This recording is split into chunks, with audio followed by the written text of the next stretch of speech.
चतुर्थी का पूजन करने वाली होती हैं, उनके भीतर का एक भाव होता है कि जैसे ही शाम का समय आए चंद्रदेव का पूजन करें, चंद्र जब प्रकट हो जाए, कलश भर लिया, उसके नीचे आखा दाना रख दिया, चावल गेहूं जो भी आप रखते हो पूजन के लिए, ऊपर पात्र आदि रख दिया जलाशय, फिर अपन ने घी का दिया लगाकर पूजन भी कर ली। तो जो चतुर्थी का पूजन करने वाली होती है, जो चतुर्थी का नियम व्रत धारण करने वाली होती है, बड़ी बड़ी चतुर्थियां करती हैं या उसका नियम धारण करती हैं, तो चतुर्थी का जो पूजन करती है वो किस चीज के लिए होता है? केवल संतान, पुत्र, परिवार, हमारा कुटुंब, हम जिस कुल में हैं, हमारा कुल वैभव की ओर बढ़े, संपदा की ओर बढ़े और उसकी आयु बढ़े,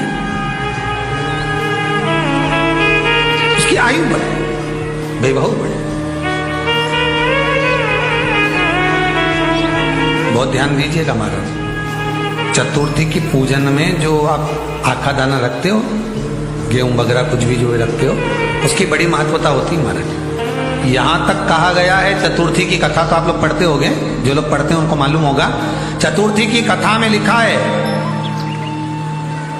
चौथ माता के व्रत में वर्णन किया गया है कि वो आखा दाना जो रखा जाता है, मान लो कोई जरूरी काम होता है तभी आखा दाना को रखा जाता है, संभाल के रखते हैं कि हम इस काम के लिए जा रहे हैं और हमारा ये कार्य सफल होना चाहिए।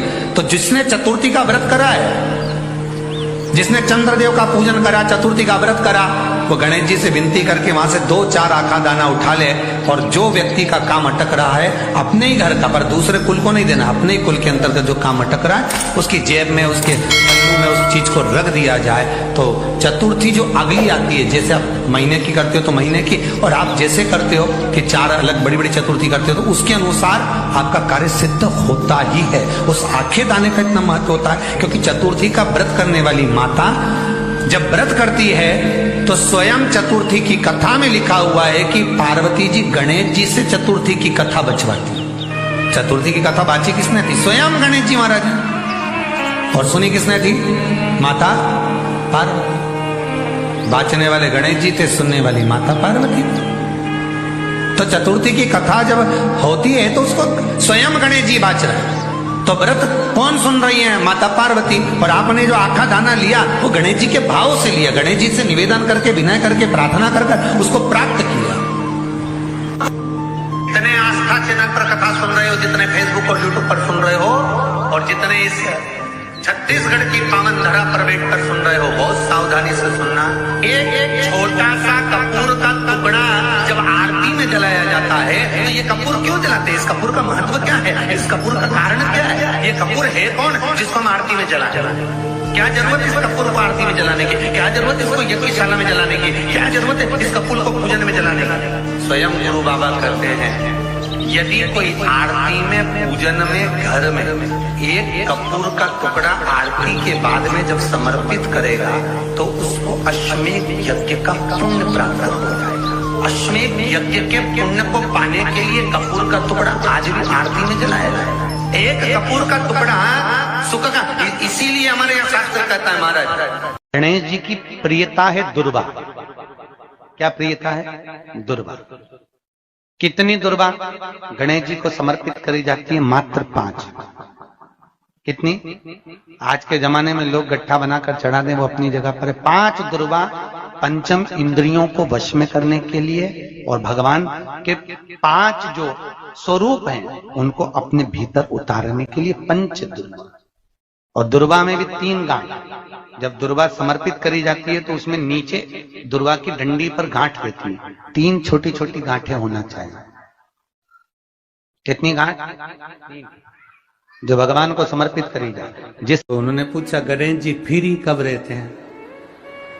तो हमने कहा अब ये तुम्हारे ऊपर, हमको तो मालूम भी नहीं, हम तो अपॉइंटमेंट लिए भी नहीं उनसे, तो तुम्हें ज्यादा इस मालूम।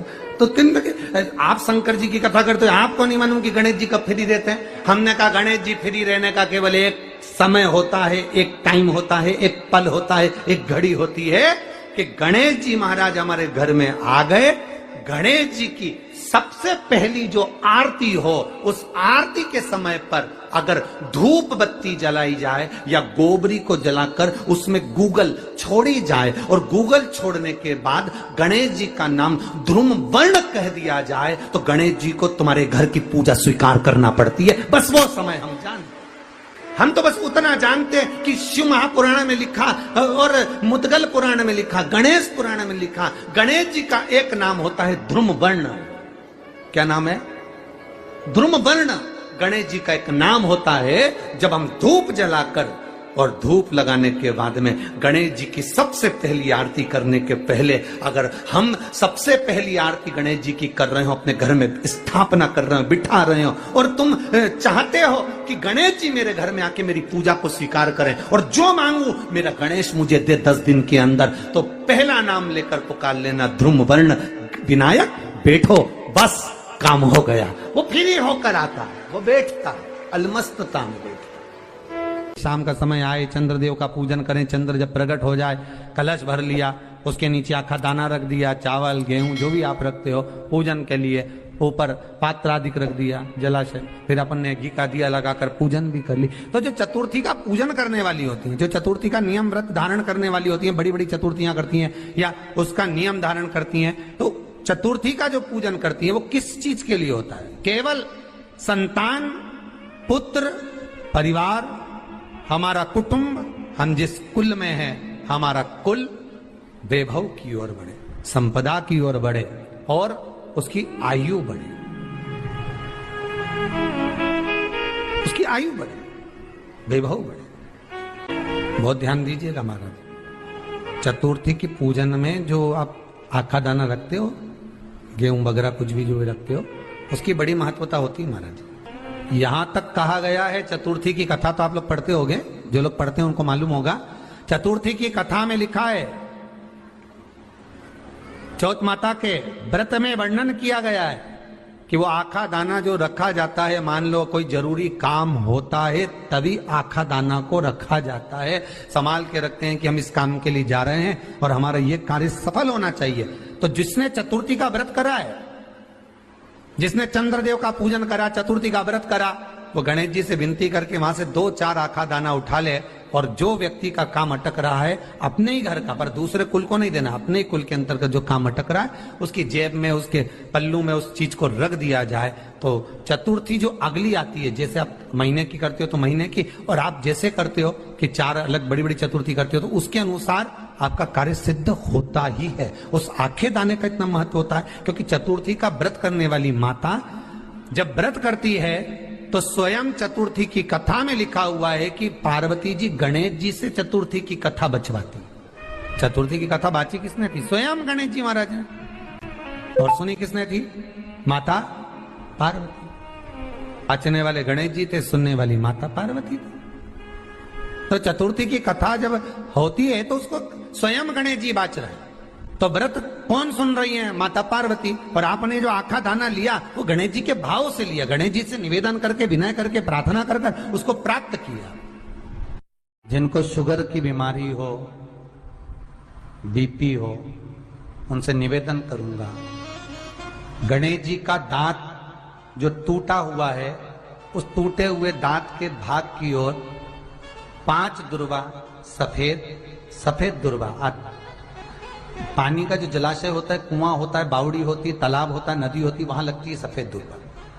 5 सफेद दुर्वा टूटे हुए दांत की ओर समर्पित कर दें। दोपहर में ठीक 12 बजे वही दुर्वा 5 मिनट बाद उठा लें और उस दुर्वा को एक दिन में सुबह खाली पेट एक दुर्वा को खा लो। महाराज आपका शुगर और बीपी लेवल में मिलेगा। आपने मुझे दुर्वा समर्पित करी है, ये दुर्वा जो मुझे देगा वो वैभव प्राप्त करेगा, जो दुर्वा मुझे समर्पित करेगा उसके जीवन में रोग दूर हटेगा। शंकर भगवान कहते हैं गणेश ये दुर्वा, इस दुर्वा का अलग अलग महत्व है महाराज।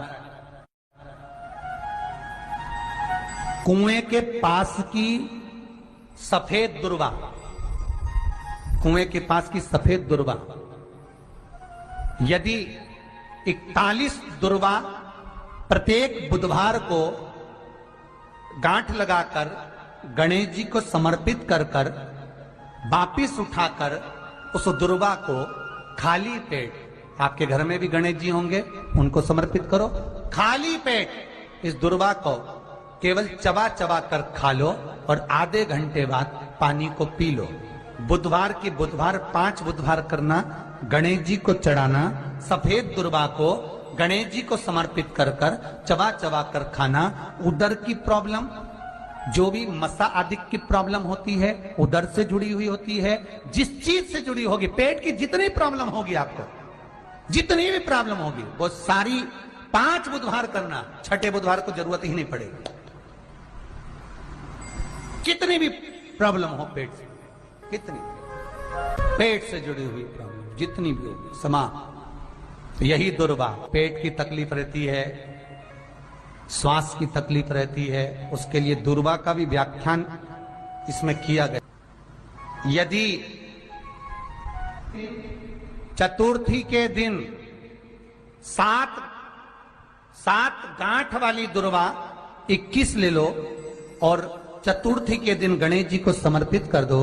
पंचमी तिथि को उस दुर्वा को उठाकर दूध में डाल दो और उस दुर्वा को दूध में डालकर उस दूध में उस दुर्वा को मल लो, और जिसके सफेद चमड़ी पड़ गई हो, चर्म रोग हो गया हो, उस दूध को उस दुर्वा के साथ, दूध नहीं भी हो तो पंचमी के दिन दुर्वा का लेपन शरीर पर कर लें। आधे घंटे तक करने पर पंचमी को प्रदोष काल में स्नान कर लें। महाराज, आपको चर्म रोग में आराम लग जाएगा, सफेद चमड़ी अपने असली रंग में आना प्रारंभ हो जाएगी। गणेश पुराण दुर्वा का मूल। महाराज 21 दुर्वा के 108 बंडल बना लो। अगर एग्जाम में बैठ रहे हो, सरकारी परीक्षा में बैठ रहे हो, पास नहीं हो रहे, नौकरी नहीं लग रही, बहुत जगह इंटरव्यू दे दिया, 21 दुर्वा के 108 बंडल बनाओ, उसकी माला बनाओ और देवी के मंदिर में, माता जगदम्बा के मंदिर में, अर्थात जहां शंकर पार्वती पूर्ण परिवार विराजमान हो, ऐसे देवी के मंदिर में गणेश जी के गले में वो माला अर्पण करिया है, अपना नाम बोलकर और जिस एग्जाम में बैठ रहे हैं उसका भाव वर्णन कर कर महाराज, और वहीं से एक पुष्प लेकर अपने कमरे में जहां पढ़ते हो कांच की प्लेट में उस फूल को रख दीजिए और दूसरे दिन एग्जाम के लिए चले जाइए, आपको उसका फल अवश्य मिलेगा, अवश्य मिलेगा। सोमवार के दिन यदि आप किसी कार्य के लिए जा रहे हो और कार्य नहीं हो रहा, बहुत समय से लगे हो कि मेरा ये काम बहुत जरूरी है और होना चाहिए और नहीं हो रहा, बहुत प्रयास आपने कर लिया, तो जो हरी मूंग होती है ना, जिसकी मूंग की दाल जिसको बोलते हैं, हरा मूंग जो होता है, तो मूंग की जो दाल होती है या मूंग होता है, इस मूंग को पानी में गला दो और गलाने के बाद इस मूंग में एक बेलपत्र रख दो। सोमवार के दिन उसमें थोड़ा सा गुड़ डालकर किसी नंदी को, बेल को, किसी नंदीश्वर को, उस मूंग को अपनी कामना कर कर वो बेलपत्र और गुड़ के साथ उसको खिला दो, उस मूंग। महाराज फिर आप उस कार्य के लिए जाइए, आपका वो कार्य अटकेगा नहीं, सफल होगा ये पक्का। हम तो यहां तक कहते किसी अदालत में पेशी चल रही है, फाइल आगे ही नहीं बढ़ रही, तुम प्रयास कर रहे हो और वो फाइल आगे ही नहीं बढ़ रही, वहीं की वहीं अटकी हुई है। जब देखो जब जाओ तो पेशी नहीं मिले या नंबर ही नहीं आए, तो कर बताना कि आपको फायदा मिला कि नहीं मिला, कितना लाभ है इसका। तुम्हारा लकी समय नहीं चल रहा हो और तुम्हें गुड लकी बनना है तो मस्तक पर सोमवार की सोमवार त्रिपुंड चंदन का लगाना प्रारंभ कर दो, एकदम लकी बन जाओ, यह पक्का। सोमवार को चढ़ाया गया गाय के घी से बीच वाली पत्ती पर लगा हुआ एक पत्ता, अगर जिंदगी में कोई नशा करने वाला व्यक्ति हो ना, जिसको बहुत दारू का नशा या चिलम का नशा या चरस का नशा या अन्य अन्य नशे किसी को बहुत नशे ज़्यादा करता हो और कोई नशे से युक्त अगर व्यक्ति है, बहुत नशेला व्यक्ति है, बहुत नशे में डूबने वाला अगर कोई व्यक्ति है, तो शिव महापुराण की कथा तो यहाँ तक कहती है कि बेलपत्र के बीच वाले पत्ते पर, बेलपत्र के अगर बीच वाले पत्ते पर गौ माता का घृत, गाय के दूध से बना हुआ घी अगर बीच वाले पत्ते पर लगाकर शंकर भगवान को समर्पित करा जाए और वही पत्ते को उठाकर, उसी पत्ते को उठाकर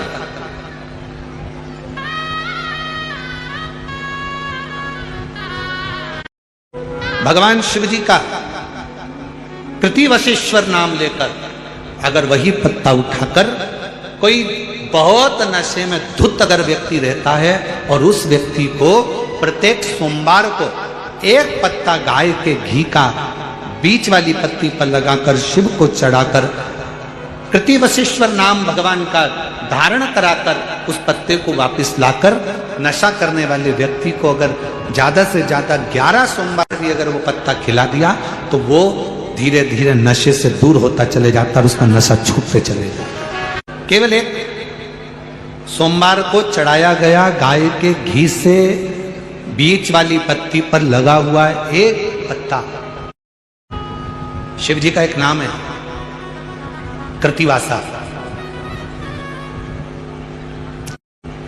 क्या नाम है? जम के बोलो जरा, कृतिवासा। सब बोलो जरा आवाज लगाकर, कृतिवासा।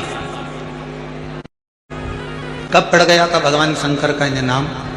जब उन्होंने गजासुर का संहार करा था और गजासुर भगवान शिव को अपने उदर में रखा हुआ था और उस गजासुर के प्राणों को जब हरा गया था तब गजासुर ने शंकर भगवान से एक अपना संग शिव के साथ रखने का वचन मांगा था। तो शिव जी का नाम कृतिवासा पड़ गया, भगवान शंकर का नाम कृतिवासा पड़ा, कृतिवासा। आपका कोई काम अटक रहा है, कोई काम नहीं हो रहा, बहुत परेशान हो गए, बहुत थक गए उस काम के लिए, तो निवेदन करते हैं घी के दिए में काली तिल डालकर सोमवार के दिन शंकर जी के मंदिर के सामने तुम रुका जी का नाम लेकर दिया लगाकर, जिस काम को तुमने दुनिया के आगे कहकर देख लिया, कर देख लिया, नहीं हुआ, उस कार्य को एक बार दिया लगाकर निवेदन कर फिर जाकर देखना, काम आगे बढ़कर ही रहेगा, छूटेगा नहीं। भोजन करते समय थाली में बाल आ जाए, भोजन करते समय एकदम खाते खाते गले में मिर्ची लग गई, हिचकी चलने लगे, भोजन करते समय एकदम ठसका लग गया, अटक गया भोजन, पानी अटक गया। रोज प्रतिदिन भोजन में थाली में बाल आ रहा है, प्रतिदिन ठसका लग रहा है, प्रतिदिन अगर तुम्हारे हिचकी आ रही है भोजन करते समय, प्रतिदिन आपके साथ में ये कर्म हो रहा है, तो समझ लेना कि तुम भोजन करते हो